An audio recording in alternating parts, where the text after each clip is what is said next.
In Wizard Techniques, I showed you how to use one edge of a die to create a decorative edged effect. A trick I didn't share with you is how to use ink to finish the look. Here I've pre-cut my paisley die, and I've only cut and used one half of the die to create a very cute edge. On this, you can actually see where the other half of the die left an indentation in the cardstock. And the tip I'm going to show you is how to cover that up. First, I want to share with you how to use a Spellbinders die differently than cutting. I just want to emboss this butterfly right into the card just for some added effect.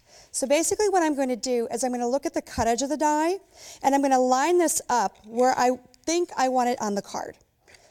Just like so. Looks like a great place for a butterfly.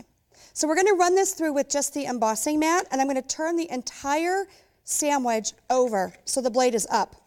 So I actually know the die's right here and the blade is up. Place your rubber mat down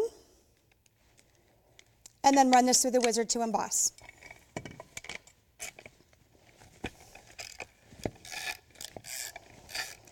Now you're going to have a really great effect because it's only going to emboss the butterfly, not cut the butterfly.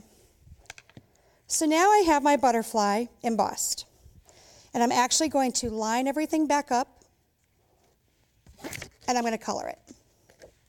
So I'm going to slip this back into the die, and you can see how easy this is. It only goes one way, just like so. I'm going to then take my whole sandwich, turn it over, lay it down on some cardstock or your mat, and put my butterfly in place. Now what I'm going to do is ink the die. I'm going to leave everything in place, choose my ink color, and start inking. Hold your die down so things don't slip. And then just go along the edges of the die, holding everything in place. And it does pretty much stay in place. And you're going to have a great little effect. Now, I'm finished with that part of it. So I can remove my die. And now I can do my butterfly. And I'm just leaving the butterfly in place, taking some more ink, and just inking through.